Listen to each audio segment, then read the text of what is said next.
আসসালামু আলাইকুম দর্শক, এখন হয়তো অকপটেই বলা যায় আমাদের বাংলাদেশ ভালো নেই। একটা ভয়ঙ্কর খবর, আমাদের বাংলাদেশ যে ভালো নেই, আমাদের বাংলাদেশ যে অনিশ্চিত ভবিষ্যতের পথে হাঁটছে, এটার একটা বড় উদাহরণ। রাজধানীতে ট্রেনে মিলল বিপুল অস্ত্রগুলি, রাজধানীতে ট্রেনে মিলল বিপুল পরিমাণে অস্ত্র ও গুলি। ভাবা যায় আমাদের দেশটা এই মুহূর্তে কোথায় দাঁড়িয়ে আছে। রাজধানীতে ট্রেনে মিলল বিপুল অস্ত্রগুলি। বিমানবন্দর স্টেশনে বনলতা এক্সপ্রেস থেকে অস্ত্রভর্তি ট্রলি ব্যাগ উদ্ধার করেছে বাংলাদেশ সেনাবাহিনী। রোববার 26 অক্টোবর বেলা 11:50 দিকে ডগ স্কোয়াড সহ অভিযান চালিয়ে এসব অস্ত্র উদ্ধার করা হয়। ঢাকা জেলা railway police super Anwar Hossain বিষয়টি নিশ্চিত করেছেন।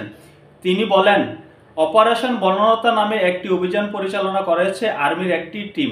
তবে কি পরিমাণ গুলি, ম্যাগাজিন ও অস্ত্র উদ্ধার করা হয়েছে সেটি আমাদের জানানো হয়নি।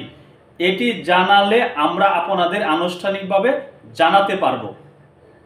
তবে রেলওয়ে পুলিশের সূত্র দাবি করেছে ব্যাগে 8টি পিস্তল, 14টি ম্যাগাজিন, 26 রাউন্ড গুলি উদ্ধার করা হয়েছে। তবে এই ঘটনা কাউকে আটক করা যায়নি। বনলতা এক্সপ্রেস ট্রেনটি আধুনিক সুযোগ সুবিধা সম্পন্ন। এটি শুক্রবার ছাড়া সপ্তাহের বাকি দিনগুলোতে ঢাকা রাজশাহী রুটে বিরতিহীনভাবে চলাচল করে। ঢাকা রাজশাহী রুটে চলাচলকারী একটা ট্রেন থেকে একটি ট্রলি ব্যাগ উদ্ধার করেছে সেনাবাহিনী। সেখানে বিপুল পরিমাণ অস্ত্র পাওয়া গিয়েছে, গোলাবারুদ পাওয়া গিয়েছে। ভাবা যায় কোথায় আছে আমাদের দেশটা, আমাদের সোনার বাংলাদেশ আজ কোথায় দাঁড়িয়ে আছে। ট্রেন থেকেও অস্ত্র উদ্ধার করা হচ্ছে। আবার অন্যদিকে কিছুক্ষণ আগে একটি খবর প্রচারিত হয়েছে, নির্বাচন কমিশন ভবনের সামনে ককটেল বিস্ফোরণের ঘটনা ঘটেছে।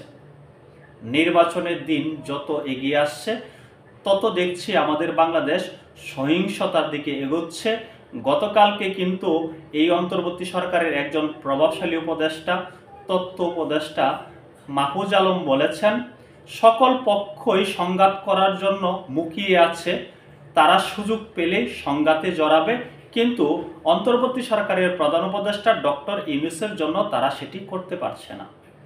সংঘাত আমাদের বাংলাদেশের জন্য অনিবার্য। আমাদের বাংলাদেশ সংঘাতের পথেই হাঁটছে। দেখা যাক কি হয়। সকলে চোখ কান খোলা রাখবেন। আল্লাহ হাফেজ।